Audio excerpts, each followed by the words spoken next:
Welcome to the sixth episode. In this episode, we're talking about ethics of profession. We've gone through 5 episodes already where we talk about ethics is ethical questioning, ethics of justice and critique, and ethics of care. The idea of ethics of profession is really putting all of this framework within the context of whatever profession we find ourselves. A lot of the time when we think about ethics of profession, we can quickly gravitate towards, medicine, law, nursing, social sciences. And so the process of thinking about that, of going through all of that, is what ethics of profession helps us to think about. There are levels of review that has to go through, right from the ethics review board within the university. There are times that, the funding agency might even ask for that. They might require that before they release the funds.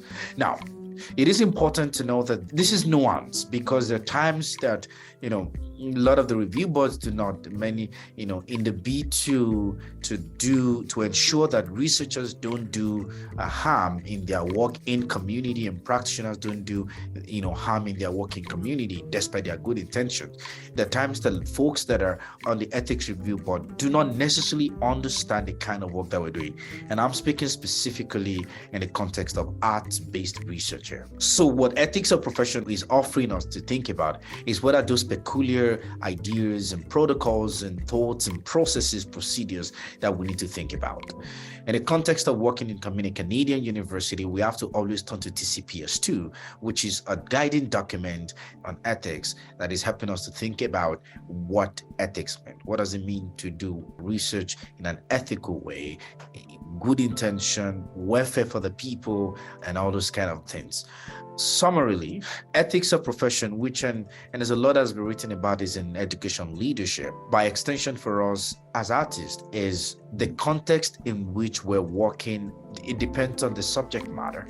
There are times it depends on the community we're working with. There are times it depends on, if I'm working in an indigenous community, for example, that do require going through the elders and ensuring all the things that I need to do. If I'm working within the context of, maybe a medical related project that has to go through a science, review board that goes through, the funding agency.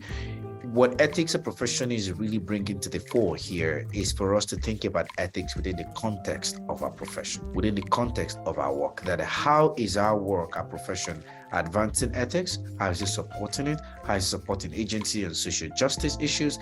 How is our work supporting our profession, supporting the way in which we're doing what we're doing, and vice versa. And for us to consider all of those things. And at times, those things can be daunting that we have to go through all of that process. But the way I take a look at it at times is things can help me also to think carefully around the processes that I'm engaging with. Now, that is not to say that the whole process itself of applying, of thinking about ethics in my profession, of applying for ethics approval and all of those things, that doesn't mean it's not daunting, and that doesn't mean it's not frustrating at times. But at times it helps me to think back and say, hey, I want to do this in an ethical way. And what does that mean? And finally, I want to say that writing ethics is different from doing ethics. And I've reiterated that in some of my writings over the years, that even though the ethics of profession at times subject us to these ethical protocols and processes, it can be good on paper, but ultimately it's about the practice of it. So how we're going to approach that as artists is depending on the field you're working in, depending on the project you're working with and what is expected. It's important to know what are the ethical processes and procedures that we need to take on, whether formally or informally, and really devote ourselves to that. That ultimately, it's about changing the narrative. It's about giving agency and ensuring that we, in our various profession and discipline, that we're giving agency and that we're connecting the head and the heart. I hope that you find the reading very interesting and exciting, and that you listen to the podcast and, of course, engage with the workbook. I look forward to engaging and meeting everyone again on Saturday. Thank you so much.